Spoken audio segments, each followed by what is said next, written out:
Salut les amis, alors la petite vidéo pour un dérailleur cassé. Alors, des dérailleurs mal réglés, alors, je vais vous faire montrer qu'est-ce que ça fait un dérailleur mal réglé et qu'est-ce que ça peut faire comme dégâts sur un vélo. Alors là c'est sur un VTC, un Bitwin, vélo assez récent, on est un peu plus dans le récent. D'habitude je répare beaucoup de vieux vélos, mais là on est vraiment sur un récent, un vélo qui peut coûter dans les 150, 100, 140 euros sur le bon coin. On va essayer de le réparer. Bon, il coûtera plus ce prix-là parce qu'il est en sacré état et manque pas mal de pièces. Et j'étais obligé de le modifier un peu parce que c'est pas les pièces en question. Et voilà, on va essayer de faire ça.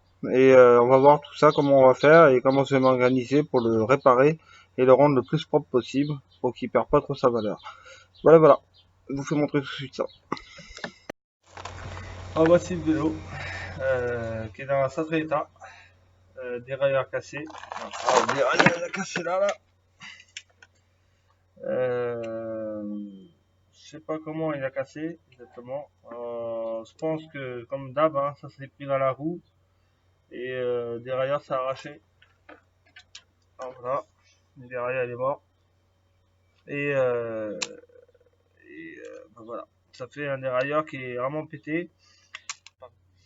Alors, ce qu'on va faire, on va regarder si on a la pièce en question qui va sur ce vélo là. Redresser la patte. Alors, la patte en alu qui peut péter à tout moment si je la redresse de trop. Et voir ça. Mais je pense que j'ai même pas la pièce. Enfin, je regarde. Voilà, voilà. Alors, ce qu'on va faire, on va aller regarder si on a un dérailleur. On a un dérailleur qui va dessus et les outils qu'il faut pour réparer le dérailleur. Alors. Bon, là c'est mon atelier. On va chercher la pièce, si on a une pièce qui pourrait aller sur ce vélo là. Alors ce qu'il nous faut, bah déjà, je pense qu'il nous faut un direction. Un direction pour démonter la chaîne pour voir si elle n'est pas tordue. Ça c'est un crochet, c'est pas une clé en laine. Celui-là il ira pas non plus. C'est une patte aussi. Et le dérailleur il est trop petit. Il n'a pas la même forme. Si vous voyez l'autre dérailleur il est un peu plus gros. C'est vraiment pour des grosses cassettes. Alors ça va pas aller. Si je mets un dérailleur comme ça, il va s'arracher au premier coup, aux premières vitesses. Les roulettes sont trop petites, hein, ça ira pas. Là, on a pareil, c'est des dérailleurs trop petits. Voilà. Alors déjà ici, j'en ai pas. Dans cette réserve-là, j'en ai pas. Là, j'ai du Shimano, mais ça ira pas non plus. Les dérailleurs avant, on en a pas besoin. Il y en a déjà un. S'il n'est pas cassé.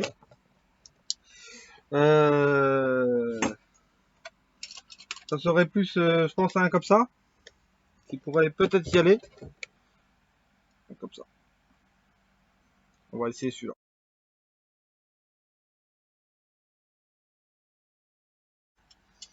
Je pense que celui-là qui pourrait aller sur ce vélo-là. Voilà, voilà. Alors, on va enlever la chaîne. Déjà pour voir si elle n'est pas tordue. Et contrôler si elle est en bon état. La nettoyer un peu parce qu'elle est un peu rouillée. Et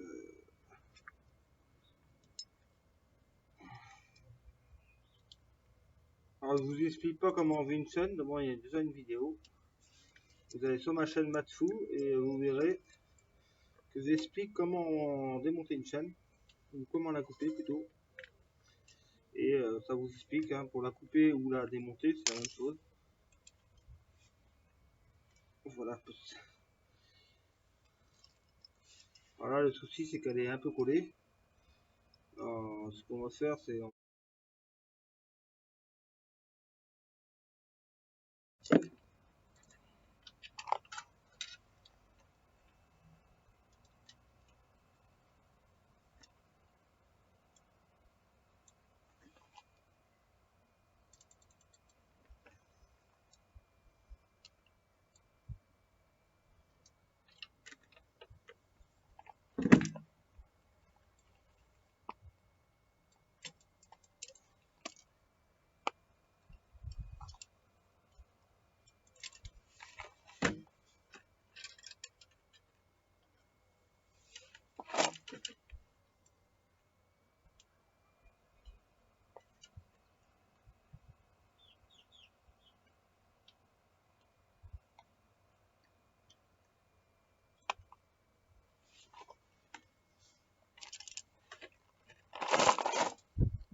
Vous avez une petite vis là qui est là.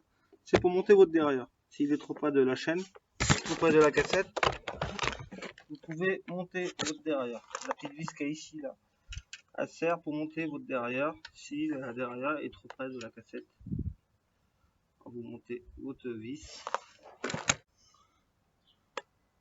Voilà. Ça, votre dérailleur monte et ils sont là. Vous avez deux vis. Vous avez une vis H et une vis L. Alors ces deux vis là vont servir à serrer votre dérailleur, à inversion de le bloquer pour pas qu'il va plus loin qu'il doit aller. Alors cette vis là va servir, c'est un petit marteau. En fait, c'est la vis va servir, va pousser le derrière et qui doit rester dans sa cage où il doit passer et ne pas aller plus loin qu'il doit aller. Il y a la cassette qui est là. Les vis vont servir à bloquer. T'en as une des deux. Moi, c'est la vis H. Sert pour la petite cassette. La vis L pour les grandes cassettes. Si je me trompe pas, c'est bien ça. Et ces vis là vont servir à ça. À bloquer votre dérailleur en version pour pas. Voilà, la vis L c'est pour les grandes cassettes. Alors après vous testez avec la main. Voilà, comme ça. Vous poussez avec le doigt, hein, comme ça. Vous poussez le derrière. Et vous regardez s'il peut monter. Là, mon derrière ne peut pas monter sur la grande cassette. Voilà, il peut, mais il a du mal. Parce que la vis, elle est encore un tout petit peu trop serrée. Voilà ce que vous faites. Bah, vous desserrez votre vis H. La vis L plutôt. Qui servira à mieux que votre derrière monte. Mais tout doucement, hein, pas beaucoup. Parce qu'après, votre derrière finit dans la roue. Alors, il faut y aller mollo. Et après, vous appuyez sur avec le doigt, comme ça. Et vous regardez si le derrière touche la roue.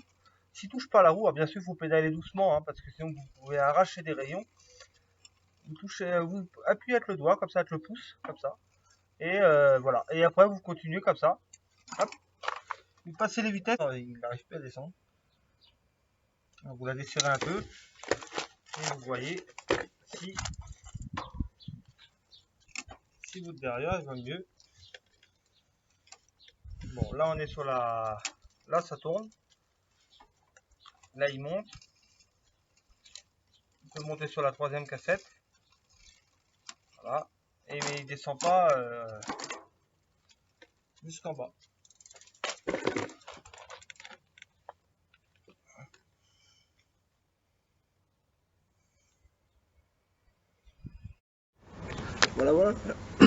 Voilà les amis, je vais vous montrer à peu près ce que ça en donne sur un dérailleur.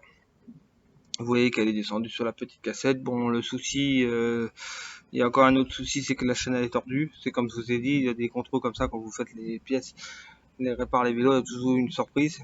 Alors là, la chaîne elle est tordue.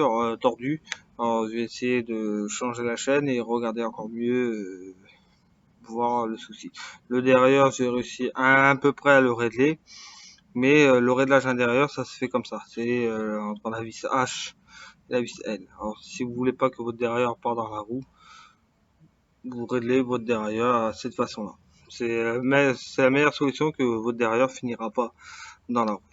Voilà, c'était une petite vidéo et à la prochaine fois.